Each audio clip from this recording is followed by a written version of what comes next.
안녕하십니까. 자, 이번 시간에는요, 파트 11, 부동산 투자 상품의 이해를 공부하겠습니다. 이 부동산 투자 상품의 이해도요, 3개 강의로 나눠서 하겠는데요.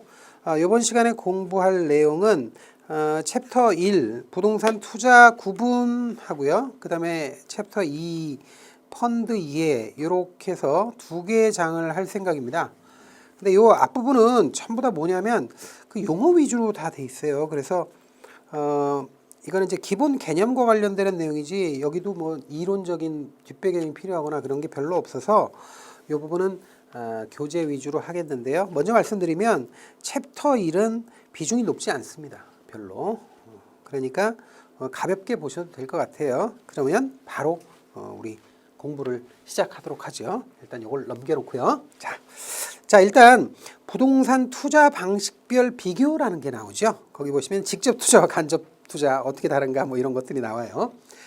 그런데 이걸 뭐 직접 투자하고 간접 투자를 구분을 못하지는 않으시겠죠. 직접 투자는 부동산 투자할 때 자기가 땅 사고 집 사고 해서 실제 실물을 직접 자기가 자금을 투여해서 투자하고 그 운용해서 수익을 얻거나 나중에 처분해서 수익을 얻는 그런 방법으로 되는 거고요. 간접 투자라고 하면 자기가 직접 실물로서 부동산에 투자하는 것이 아니라 부동산 투자의 전문가들한테 돈을 맡겨서 그 사람들이 투자를 한 다음에 얻은 성과를 다시 돌려받는 형태로 투자하는 것이 간접 투자죠. 그래서 우리가 이제 부동산 직접 투자는 우리 공부에서 별로 다루지 않아요. 별로 다루지 않고 간접 투자를 다루거든요. 간접 투자. 그러면 이 간접 투자라고 하는 것이 어떤 방식으로 이루어지느냐 하는 거죠.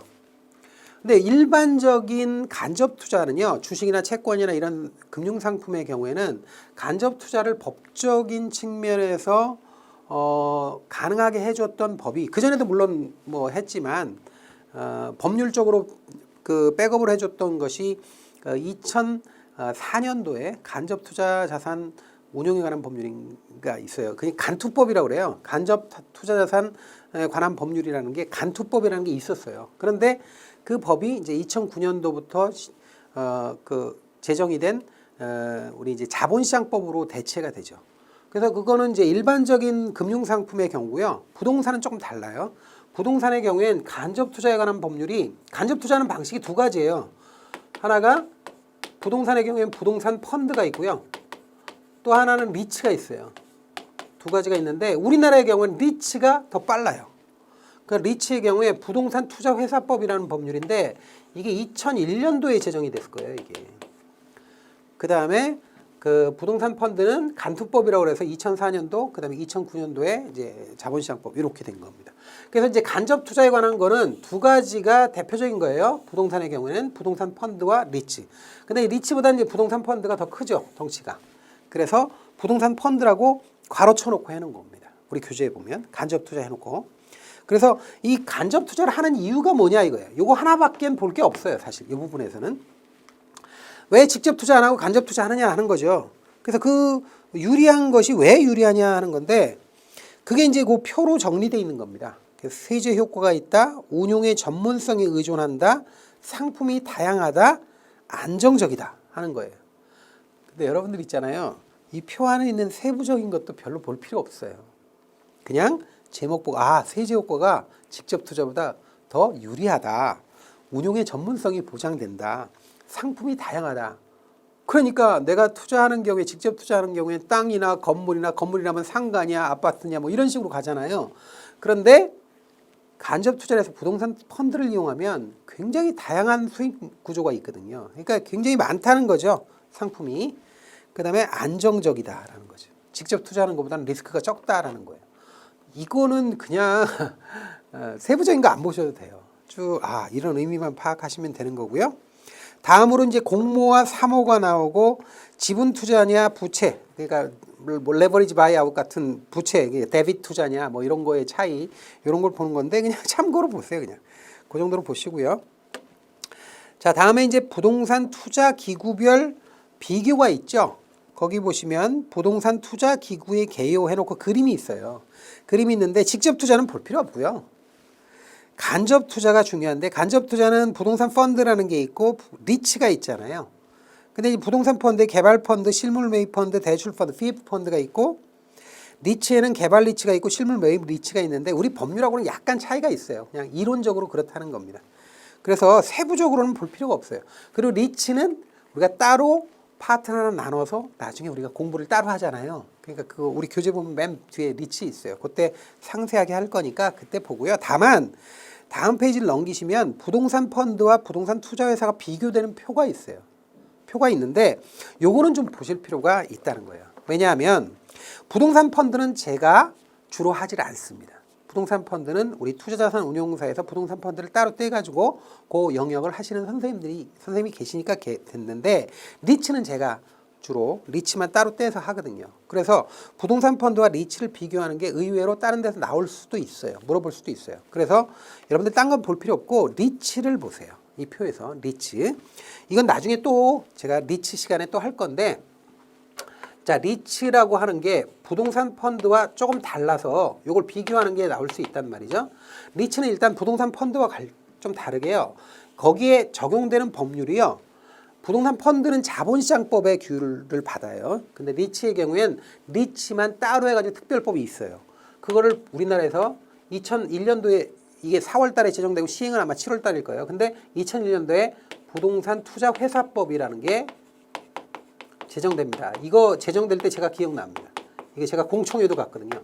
그래서 부동산 투자회사법이라는 게 리츠법이라고 해서 나왔어요. 그때 뭐 부동산 시장이 저변이 확대되고 엄청난 간접 투자로 우리나라 부동산 시장이 활성화된다느니 뭐 선진화된다느니 하면서 엄청나게 그때 굉장히 청사진을 그리고 그랬는데 생각보다는 그렇게 효과가 높지 않았죠. 어쨌든 부동산 투자회사법에 의해서 지배를 받고요. 그다음에 얘 설립할 때 발기 설립해야 돼요. 일반적으로 공모 방식 뭐 일반적인 펀드 만들 때하고 달라요. 이게 회사기 때문에 발기 설립해야 되고요. 그다음에 국토교통부 장관의 인가 받아야 돼요. 국토부 장관 줄여서 그냥 국토부 장관의 인가를 받아야 돼요. 이런 게 다르죠. 그냥 발기할 때 설립자본금이 이게 나중에 할 거예요 다. 설립자본금은 보통 5억이에요. 근데 요게 이 리츠가요. 자기 관리 리츠가 있고 위탁 관리 리츠, CR 리츠 이렇게 세 가지가 있거든요. 그러니까 5억은 자기 관리 리츠고 나머지 뭐 위탁 관리나 CR 리츠는 3억이에요. 5억 또는 3억. 그다음에 유지 자본금이 있어요. 그래서 영업인가 후에 6개월까지 전입해야 될 확충해야 될 자본금은 나중에 가가지고 자기 관리 리츠는 70억이고 그다음에 위탁 관리나 CR 리츠는 50억이에요. 이거는 거 아주 잘 나와요 시험에. 그래서 그런 것들이 있고요. 그거 지금 다루고 있죠. 그다음에 이제 발기 설립이고 국토부 장관이고 이게 상법상 주식회사 형태로 해야 돼요. 다른 건 안 돼요. 1절. 주식회사 형태로 해야 된다. 이런 것들이 있죠. 그다음에 이제 뭐 그 표에 보시면 뭐 부동산 개발 실물 매입 및 운용을 한다. 부동산에 70% 이상 투자해야 된다. 그다음에 실물 부동산 매입 시 1년 이상 무조건 보유해야 된다.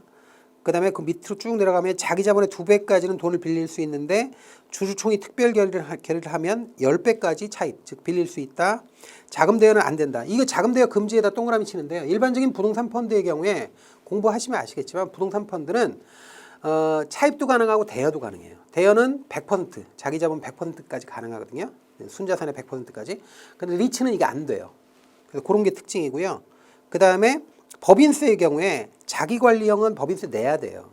그런데 위탁관리형이나 CR 리츠의 경우에 CR 리츠가 기업 구조조정 리츠라는 거거든요. 나중에 다 설명드릴 겁니다. 그거는 법인세가 없어요. 이건 투자 도관체로 보기 때문에 컨듀이트, 투자 도관체로 보기 때문에 법인세를 안 내요. 그래서 법인세는 혹시 물어볼 수 있으니까 법인세의 경우에 자기관리 리츠 있죠. 실체형 회사로 자기관리 리츠는 이거 법인세가 있어요. 그런데 위탁관리, 페이퍼 컴퍼니로 위탁관리 리츠나 아니면 기업 구조조정 리츠를 CR 리츠라고 그래요. CR 리츠.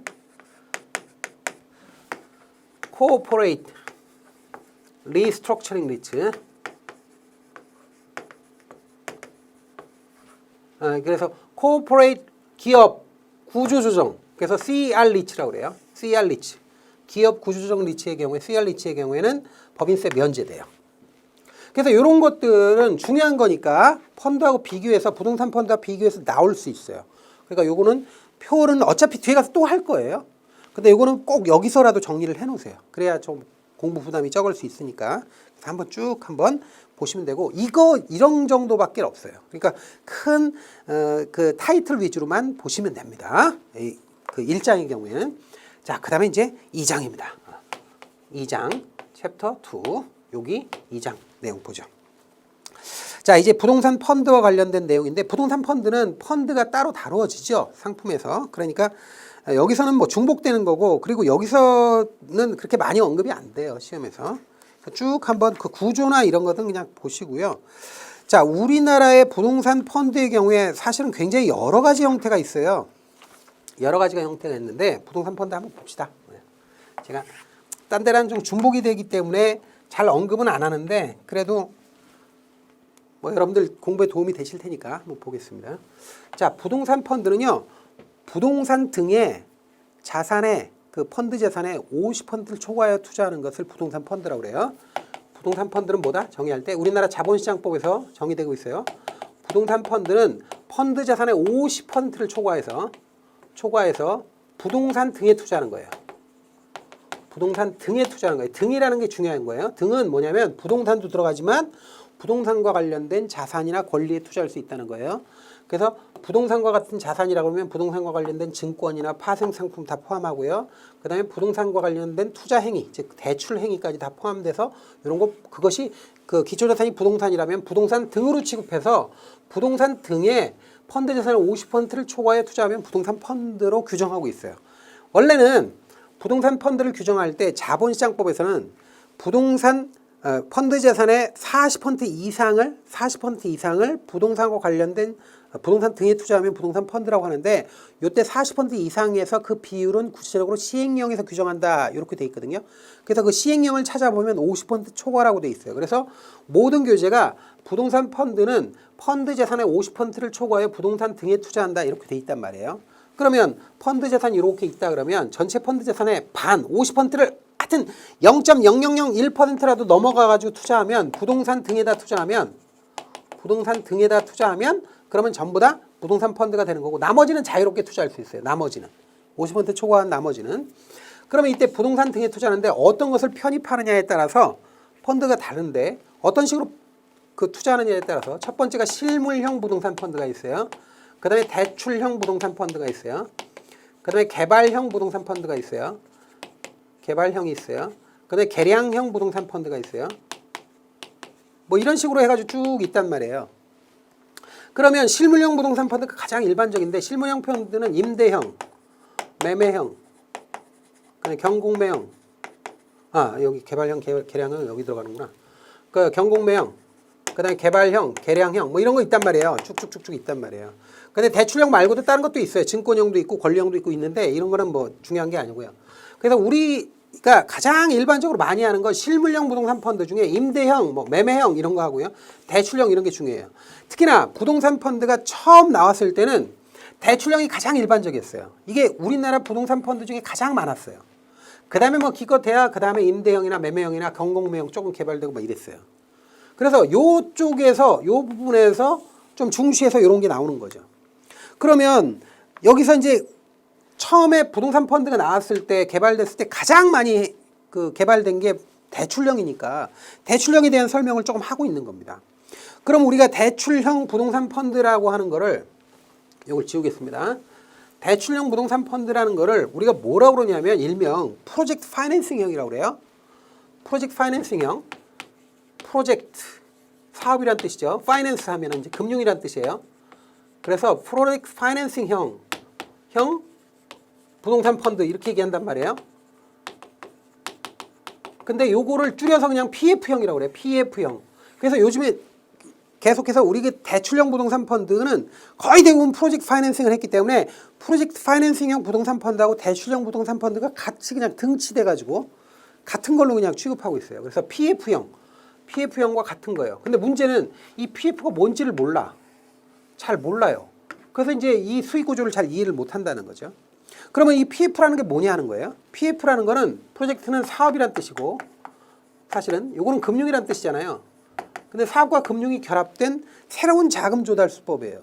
그러니까 부동산 개발이나 사업을 할 때 대출을 받아서 보통 하는데, 과거의 대출 방식은 일반적인 기업 대출이나 아니면 사업 대출의 경우에는 그 사업에 그 대출을 받을 때 담보나 신용에 의존했어요. 그러니까 담보나 신용을 보고 돈을 빌릴 수 있어요. 그런데 프로젝트 파이낸싱은 담보나 신용이 필요가 없어. 이론적으로 신용이 필요가 없고요. 요 사업의 사업성만 보고 돈을 투자하는 거예요. 사업성 또는 이걸 현금 흐름이라고 그래요. 미래 현금 흐름 요것이 짱짱하고 사업성이 좋으면 그 회사가 담보가 없거나 그 사업주가 신용이 없어서 신용 불량자라도 대출을 해준다는 거예요. 그래서 요거 이제 사업주가 개발자 또는 사업주가 있단 말이에요. 사업주가 담보나 신용이 없어도 은행으로부터 대출을 받을 수 있는데 문제는 뭐냐면 사업주에게 직접 대출해 주는 방식이 아니라 프로젝트 회사를 만들어요. PF 회사. 프로젝트 법인이에요. 회사를 만들어서 여기에다 대출을 해줘요. 그리고 사업주와 이 회사는 전혀 법적으로 분리시켜버려요. 그러면 이 회사는 여기서 대출을 받으면 여기서 이제 시공사가 중요해요. 시공사를 선정해서 시공사로부터 은행이 뭐예요? 보증을 요구해요. 이 사업에 대한 보증을 요구하고 시공사는 이 사업이 괜찮다는 보증서 주고 그 시공을 하고 건설비를 회수해 가는 거예요. 근데 이 PF 회사가 예를 들어서 아파트를 개발한다 그러면 요걸 이제 돈을 빌려주면 땅 사고 이제 분양을 할 거 아니에요? 그래서 우리나라는 선분양이니까 아파트 같은 거를 이제 미리 모델하우스 같은 거 져가지고 추첨해가지고 수분양자가 나왔다 그러면 여기서 나오는 분양대금을 이렇게 회수해 가는 거예요. 1순위로는 시공비, 2순위로는 원리금 이런 식으로 회수해 나가는 거예요. 근데 요 사업이 짱짱하고 굉장히 유망하다 그러면 담보나 신용을 보고 돈을 빌려주는 게 아니라 그냥 빌려준단 말이죠. 그래서 이 사업의 프로젝트 파이낸싱의 특징은 뭐냐면 사업주에게 직접 대출해주는 방식을 취하지 않기 때문에 사업주의 대차 대조표, 즉 장부에는 빚으로 기록이 안 돼요. 빚이 아니에요, 이게. 빚으로 기록이 안 돼요. 사업주 자체의 장부에는 빚으로 기록이 안 되는데 이것을 부외금융이라고 그래요. 부외금융. 부외금융은 부자가 뭐예요? 장부할 때 부자고 외는 바깥 이런 뜻이니까 영어로는 off balance sheet effect라고 그래요. off balance. 그러니까 off balance sheet가 대차 대조표라는 뜻이에요. 장부. 대차 대조표 바깥으로 돈이 들어가는 거예요. 그래서 부외금융이라고 그러고 두 번째는 뭐냐면 이 사업이 실패하더라도 사업주에 대해 너 때문에 망했으니까 돈 내놔 이렇게 요구할 수 없다는 거예요. 왜냐하면 은행이 이 사업의 사업성을 검토해서 베팅을 한 거예요. 자기네들도 사업을 하는 거라고 일종의. 그렇기 때문에 사업이 잘못됐다고 해서 이 사업주에게 너 돈 내놔 이렇게 못한다는 거예요. 교과서적으로 그렇다는 거예요. 물론 보증을 세우지만. 그러면 이걸 뭐라고 하냐면 돈 내놔 하는 걸 소구라고 그래요. 소구. 근데 소구하지 못한다 그래서 비소구 금융이라고 그래요. 근데 이제 비소구 금융은 완전히 돈 내놔 이렇게 안 한다는 건데 사업주가 일정 범위 내에서 보증을 제공하거나 뭐 연대 보증을 섞거나 그러면 그 범위 내에서는 또는 그 사업의 재산 범위 내에서는 회수가 가능하기 때문에 이걸 다른 말로 제한소구 금융이라고도 그래요. 어쨌든 비소구 금융, 제한소구 금융 이게 핵심입니다. 이 두 개가 핵심입니다. 그거 이외에 이거는 이제 제가 아주 단순하게 설명을 하라고 이렇게 간단하게 이해관계자를 셋만 했지만 이거 말고도 만약에 이 사업이 큰 사업이다 그러면 은행도 한두 개가 아니고 굉장히 많고요. 시공사도 여러 시공사가 참여할 수 있고요. 여기에 뭐 분양회사, 신탁회사, 광고회사 다 붙어요. 그러니까 여러 이해관계자들이 들어가고요. 이해관계자들끼리 위험을 서로 나눌 수 있어요. 그래서 위험 배분이 가능하다. 위험 배분이 가능하다 하는 거고 이건 조그만 사업에 쓰는 게 아니라 대규모 사업에 많이 이용하거든요. 그래서 대규모 사업이고 공사가 장기인 사업에 많이 해요. 대규모 사업이고 장기인 사업에 많이 하고요. 그다음에 다섯 번째로 얘는 뭐냐면 이 위험 배분이 가능하다는 거 꼭 알아놓고요. 이건 수수료나 이자가 비싸요. 이건 수수료나 이자가 비싸요. 이거 왜냐하면 위험하기 때문에 그래요. 근데 이런 것들이 중요한 특징입니다. 그런데 이 PF를 하는 거를 은행이 하는 게 아니라 이게 펀드가 한다는 거예요. 펀드가 하면 이게 뭐예요? PF형 부동산 펀드가 되는 거예요. 이해가 되시죠? 자, 그래서 이 PF는 워낙 중요하기 때문에 우리나라에서 부동산 펀드에 제일 많이 썼고 지금도 많이 하기 때문에 중요하다라는 거예요. 자, 그러면 우리 그 교재를 보세요. 프로젝트 파이낸싱의 개요 및 구분 이렇게 돼 있죠? 거기 보시면 프로젝트 파이낸싱 개요에서 개념 보세요. 프로젝트로부터 미래에 발생하는 현금 흐름 이렇게 돼 있죠. 현금 흐름을 담보로 하여 개발 사업에 필요한 자금을 조달하는 금융기법인데 장점 비소구 금융이라는 거예요. 비소구. 그죠? 그 다음에 부외금융이라는 거예요. 그죠? 그다음에 현금 흐름에 기초한 여신, 현금 흐름을 보고 돈을 빌려준다는 거. 이거 다시 반복돼서 나오고요. 단점은 복잡하고 금융 절차가 복잡하다. 하여튼 여러 이해관계자가 있기 때문에 복잡하다 이거예요. 그다음에 상대적으로 비용이 높다. 높은 비용. 그러니까 이게 수수료나 이자가 많다는 거예요. 이게 높다는 거. 자, 그다음에 그 이해 당사자 간 조정이 어렵다. 이건 당연하겠죠. 왜냐하면 굉장히 많은 이해관계자가 여기 참여해요. 그렇기 때문에 그렇다라는 거고. 그다음에 이제 브릿지론이나 본 PF 이런 게 나오는데 요거는 용어만 그냥 알아놓으세요. 한번 읽어보시면 되는데 우리나라의 경우에 2000년대 초반에 그 이런 PF가 처음 도입될 때 너무 사기를 치는 사람들이 많았어요. 그래서 서울의 쇼핑몰 같은 걸 지을 때 프로젝트 방식으로 자금을 모집한다고 해놓고 땅도 매입하지 않은 상태에서 그냥 일반 서민들한테 미리 선분양을 한 다음에 땅도 아직 사지 못한 상태에서 부도가 나와가지고 그래서 이렇게 손해보는 일반인들이 엄청 많았단 말이죠. 그래서 그걸 방지하고자 PF 사업을 할 때는 은행에서 대출할 때 반드시 토지 소유권을 확보하고 사업 승인을 받은 후에만 대출을 하게끔 해놨어요. 근데 이게 이렇게 되면 무슨 문제가 생기냐면 처음에 사업을 시작해서 토지를 확보하려면 전체 사업비에 대충 평균적으로 한 35% 들어간대요. 그러면 토지도 확보하고 사업 승인이 나야지 대출이 나오는데 아무리 사업성이 좋아도 토지를 살 돈이 없으면 이 사업을 할 수가 없다는 문제가 생기잖아요. 그래서 승인이나 토지 소유권 확보 요 전까지 대출이 안 나오니까 요때 살짝 예비 대출을 받아가지고 토지 소유권 확보하고 사업 승인 받으면 은행으로부터 대출을 받아서 그 전에 있었던 거를 임시로 대출 받은 걸 갚고 계속 사업을 진행하는 수법이 나오게 되는데 이때 은행으로부터 사업 승인 받고 토지 소유권 확보하고 사업 승인 받은 이후에 받는 프로젝트 파이낸싱 대출을 본 PF라고 그래요. 본 PF. 그리고 요 전에 토지 소유권 확보 이전에 위험하지만 고금리로 돈을 빌려가지고 사업 승인 받을 때까지만 이용하는 것을 예비 PF라고 하는데 이걸 다른 말로 브릿지론이라고 그래요. 브릿지론. 그럼 브릿지론은 누가 했느냐? 이거 굉장히 위험한 건데 아직 사업 승인이 안 나왔는데 미리 땅 살 돈이나 초기 사업 자금을 빌려줘야 되잖아요.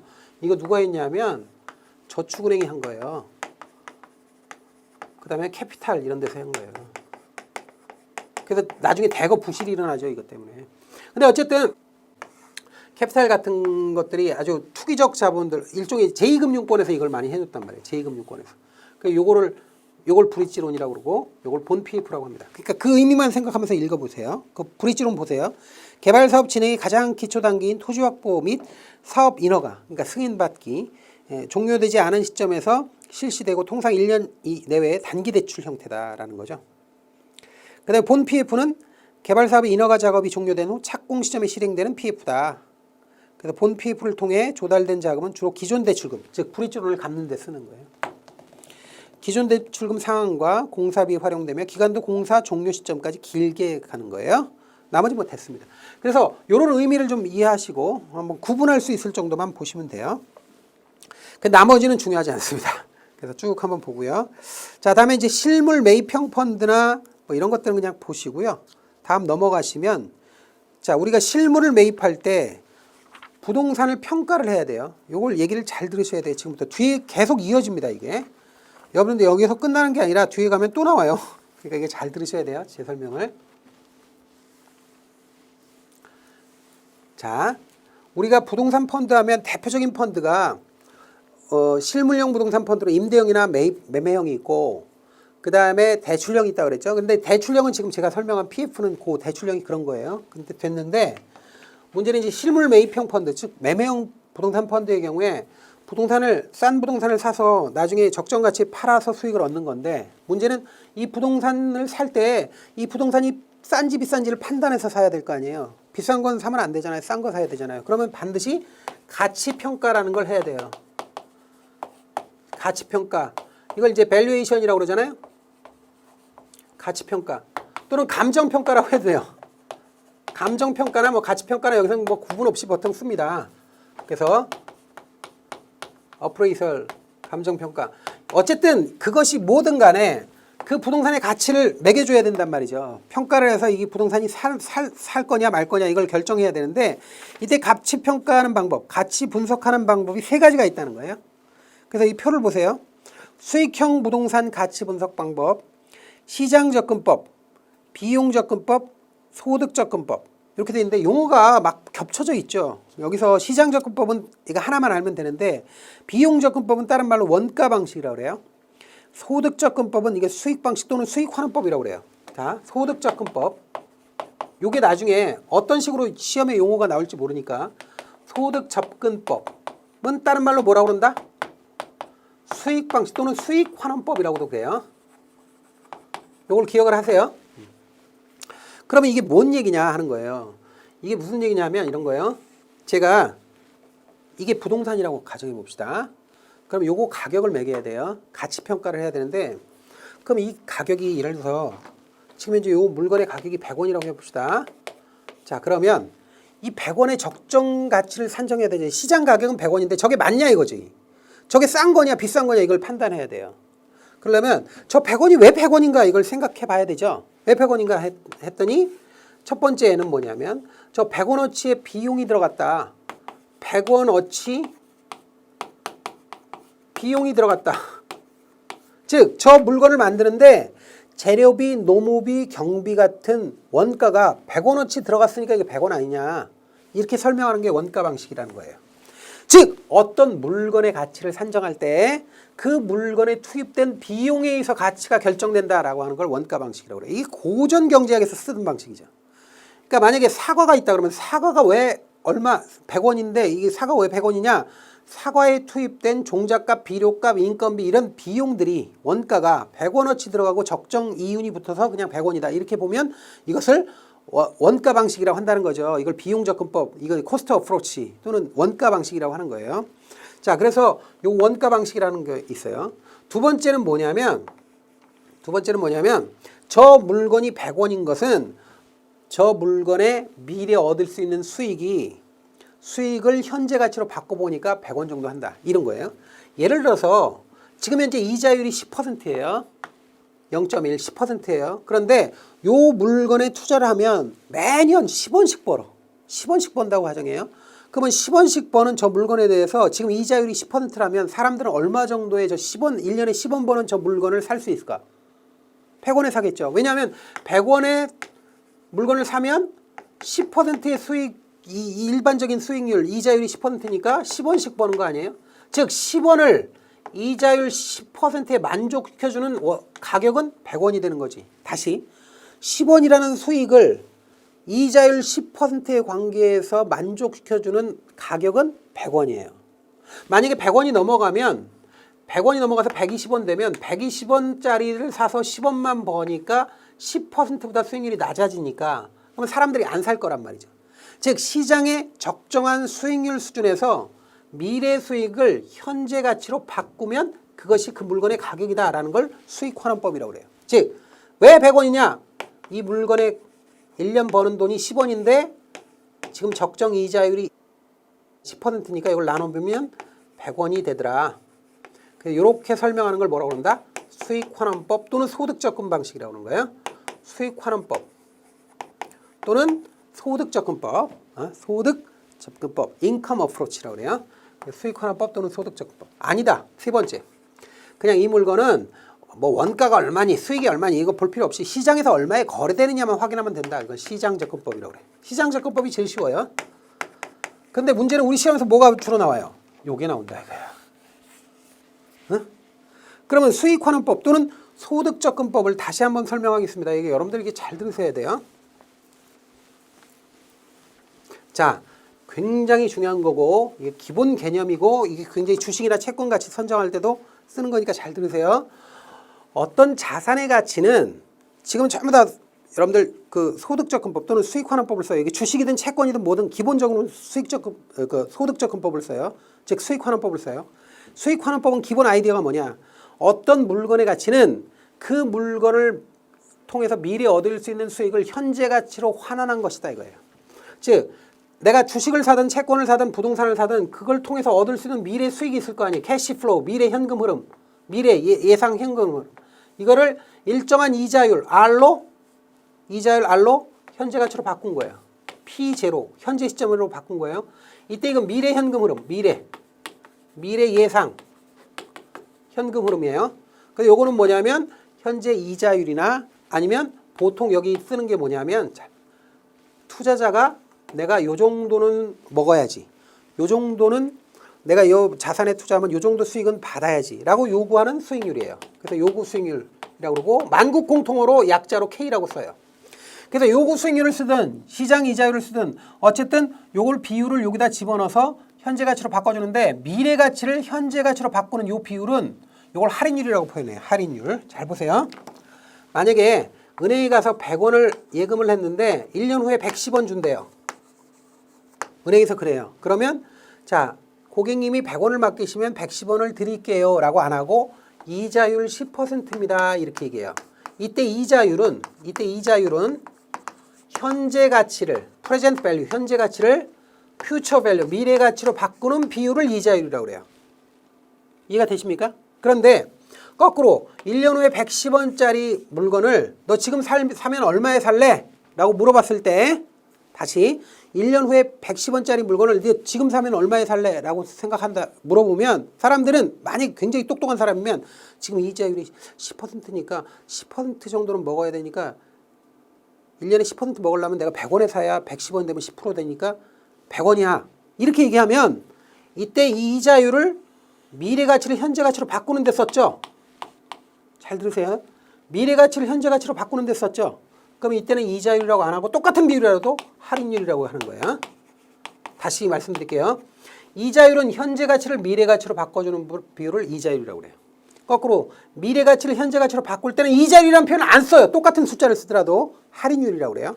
그러면 할인율은 이렇게 용도에 따라서 불러주는 이름이에요.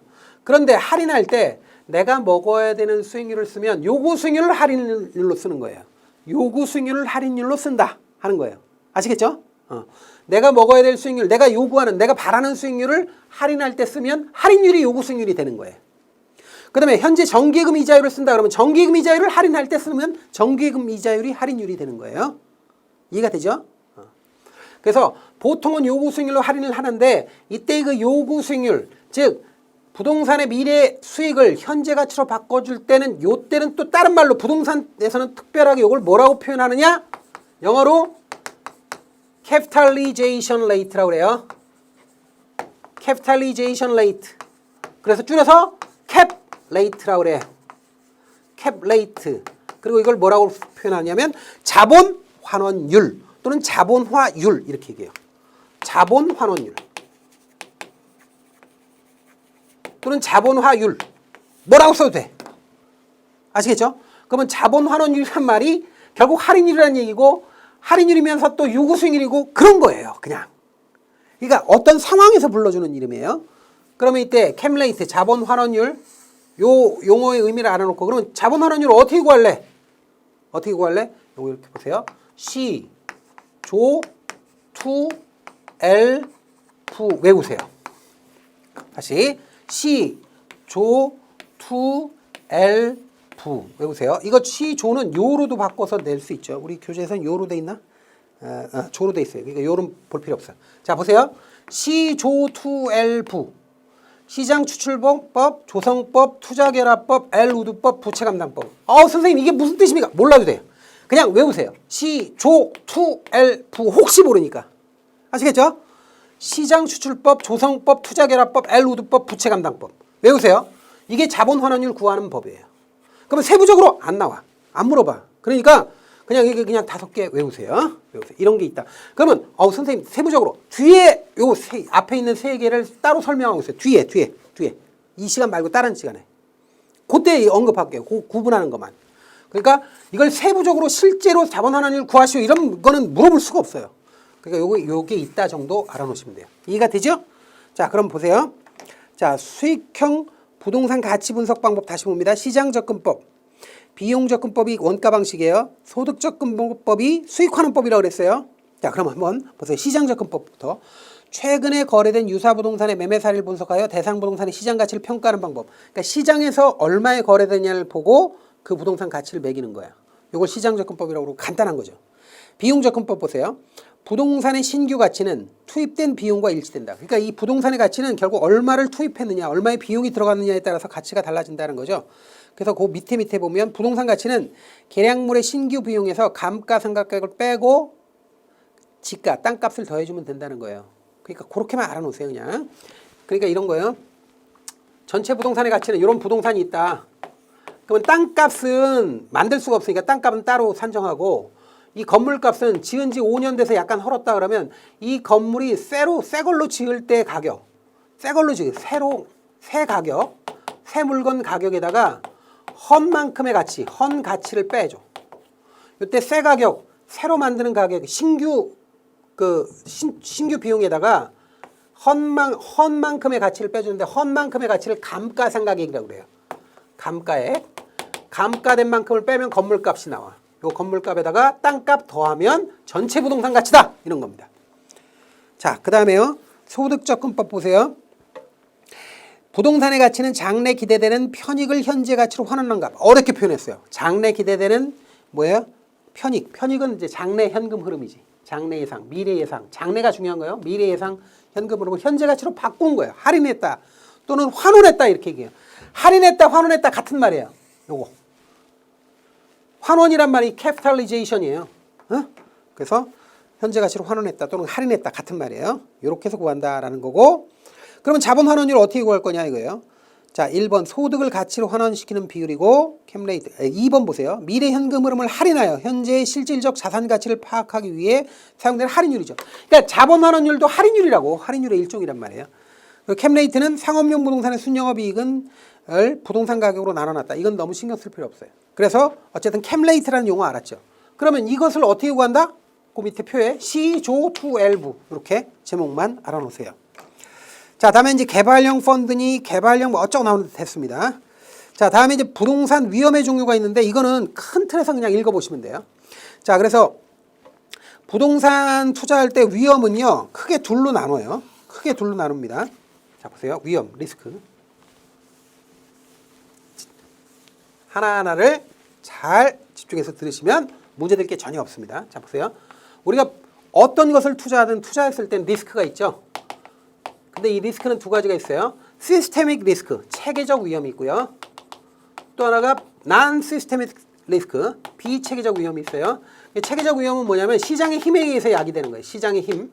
그렇기 때문에 이건 피할 수 없어요. 제거 불가능. 피할 수 없는 위험이에요. 피할 수 없는 위험. 자, 그런데 비체계적 위험은 시장의 힘이 아니라 개별 자산의 특성 때문에 나와요. 그 자산이 가지고 있는 고유한 특성 때문에 그래서 자산 고유 위험이라고도 하는 거예요. 개별 자산의 특성 또는 고유한 위험 때문에 발생하는 거고 이거는 분산 투자하면 피할 수 있는 위험이에요. 또는 제거 가능한 위험이에요. 또는 분산 가능한 위험, 피할 수 있는 위험. 그래서 피할 수 없는 위험은 분산 불가능한 위험, 제거 불가능한 위험. 피할 수 있는 위험은 분산 가능한 위험, 제거 가능한 위험. 이렇게 얘기합니다. 그래서 이렇게 나누는데 우리가 위험 분석을 할 때도 위험 종류를 할 때도 거시경제 부동산 전체 시장에 따라서 생기는 위험은 체계적 위험이라고 해요. 그 표를 보시면 아시겠죠? 그 다음에 그 부동산 자체의 특성 때문에 나타나면 비체계적 위험이 되는 거예요. 그러면 부동산 사업 자체의 고유한 위험을 보시면 2번에 보면 이상하게 무슨 PF 개발 사업 막 이게 나왔어요. 갑자기. 근데 개발 사업의 위험 종류를 한번 보시면 사업 시장 위험이 있어요. 시장 수급 및 전망에 따른 위험인데 요거 관련되는 문제가 앞에서 나왔어요. 여기서 나온 게 아니라 우리 챕터 2 여기 지금 챕터 11에서 나온 게 아니라 챕터 10에서 나왔어요. 그래서 제가 범위를 조금 벗어났다 이런 말씀 드렸잖아요. 문제 풀 때. 참고로 보시라고.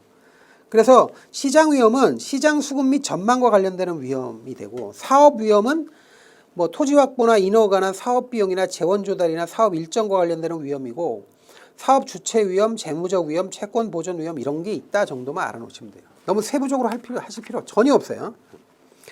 그 다음에 실물 매입 투자 위험 종류에는 이러저러한 게 있다더라. 그 다음에 위험 관리 수단에는 이런저런 것들이 있다더라 정도 하고 넘어가세요. 그 다음에 기타로 넘어가세요. 쭉 넘기시고 기타로 가세요. 기타로 가시면 부동산 PF ABS와 ABCP가 나오거든요. 그 ABS는 자산 유동화 증권을 얘기하고 ABCP는 자산 유동화 기여보험이에요. CP가 기여보험이에요. CP는 커머셜 페이퍼예요. 그래서 요거는 기업어음이에요. 우리나라에서 기업어음이라고 번역하는 거예요. AB는 뭐냐? ABS, A 할 때 AB 들어가죠. AB는 Asset Backed, 자산 유동화 또는 자산 담보부. 그래서 자산 유동화 증권 하면 ABS 또는 자산 담보부 증권이라고 번역하기도 해요. 그다음에 자산 유동화 기업어음 하면 ABCP야. 요거는 상대적으로 장기고 요거는 단기예요. 보통 6개월, 3개월짜리 어음이에요. 요거. 그래서 요런 차이가 있는데 한번 읽어보시는 정도면 돼요. 그러니까 만기에 따른 차이가 있다. 요 정도만 보시면 되겠고요. 오른쪽에 민법상 물권의 종류가 나왔는데 그건 제가 이미 수업을 했던 거잖아요. 그거 다시 한번 읽어보시는 정도면 돼요. 그 제한 물권의 종류를 한번 읽어보세요. 지상권, 지역권, 전세권, 유치권, 질권은 빼고요. 저당권까지 해서 5개 어떤 의미가 있는지 한번 읽어보시는 정도면 되고요. 그 다음에 LTV, DSCR, DSCR이 DCR이에요. 같은 거예요. 그 다음에 IRR, 이거 전부 다 설명했던 겁니다.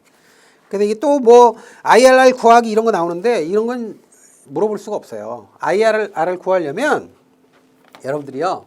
공부가 어느 정도 되고 이거 하시는 분들 다른 공부하시면서 뭐 재무 계산기 쓰신 분들 아시겠지만 IRR은요. 일반 계산기에서는 죽었다 깨나도 못 구합니다.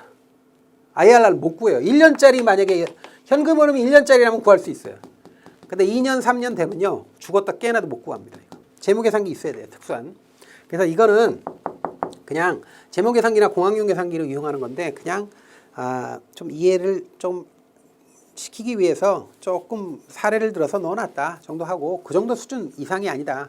그냥 IRR 하면 내부 수익률 하면 현금 유입의 현재 가치와 현금 유출의 현재 가치를 같게 만드는 수익 할인율이고 수준가를 0으로 만드는 할인율이고 요건 요구 수익률과 비교해서 요구 수익률보다 크거나 같으면 투자한다더라. 이렇게 제가 수업할 때 말씀드린 거 그 이상 할 필요 없어요.